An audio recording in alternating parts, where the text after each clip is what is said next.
Assalamualaikum warahmatullahi wabarakatuh. Waalaikumsalam warahmatullahi wabarakatuh. Bu Nori, apa kabarnya? Alhamdulillah sehat, Pak. Sehat ya.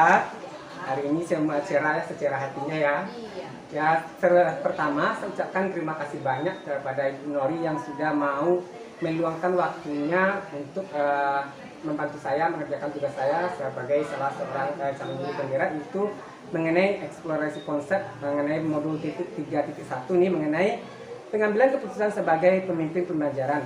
Sebelumnya di sini Bu Nori kan udah pernah melihat berbagai kegiatan yang telah saya lakukan kan? Iya. Ibu sudah tahu jauh lebih sedikitnya seperti apa sih guru penggerak itu? Apakah guru yang bergerak-gerak atau gimana kan? Nah, sekarang di sini kita akan ada 4 kasus. Nah, sebagaimana yang telah kita minta sebelumnya, dari 4 kasus ini kita akan mengambil kasus yang pertama, di mana di sini kasusnya yaitu Ibu Teti adalah guru kelas 5 yang merupakan rekan kelas. Kita anggap itu Bu Teti ini teman dari Ibu Nori misalnya. Enggak, dia itu mengajar di kelasnya yang bersebelahan dengan Ibu Nori kan? Di sini kan kelas 5, berarti Ibu dari kelas 6. Atau kelas 4 lah Bu Nori ya. Nah, di sini dikatakan kalau Ibu Tati itu adalah seorang yang pekerja keras. Dia orangnya yang disiplin, dia disegani bahkan oleh kepala sekolah dan guru lainnya. Nah, masalahnya di sini kan pada waktu Bu Nori mengajar di sebelah Bu Tati, itu ada Ibu Nori mendengar anak yang menangis di luar dan melihat dia sedang berlutut kan.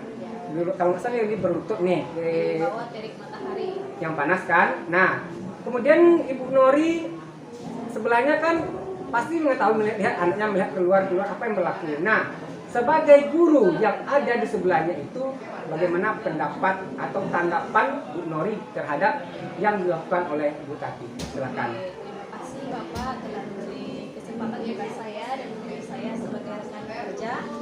Di sini menurut saya, karena saya mengajar di sebelahnya, mungkin keluarlah rasa hati seorang ibu melihat mendengar seorang anak yang sedang menangis di bawah terik matahari. Menurut pendapat saya menghampiri Ibu Tati, kemudian saya mencari tahu apa masalahnya, mengapa anak ini menangis di bawah terik matahari yang sangat panas. Kemudian saya memberikan saran kepada Ibu Tati yang seharusnya kasihan terhadap anak yang sedang menangis di bawah terik matahari mana panas, apalagi anak di bawah umur, nanti takutnya sakit atau pingsan karena hukuman yang diberikan oleh Ibu Tati. Jadi berikan saran semoga anak tadi berikan saran kepada Ibu Tati agar anak itu tetap belajar. Berarti pendapat Bu Nori di sini adalah lebih mengedepankan rasa empati gitu ya kepada guru kan.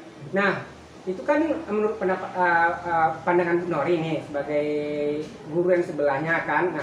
Nah, kalau boleh saya ngasih ide nih, bagaimana kan kita kan tahu nih Ibu Tati itu kan gurunya yang disiplin.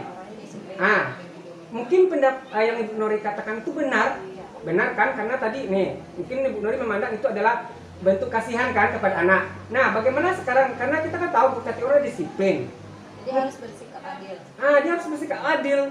Nah, bisa juga seperti itu. Jadi intinya Ibu Tati itu harus adil terhadap siswanya. Kalau salah, kalau betul. Nah, berarti sikap adil. Nah, berarti boleh kita menggunakan kalau benar seperti itu benar juga. Berarti kalau seandainya kita kasih itu benar juga. Nah, berarti secara berarti kita mengambil ada keadilan dengan kasihan ya. Berarti itulah intinya.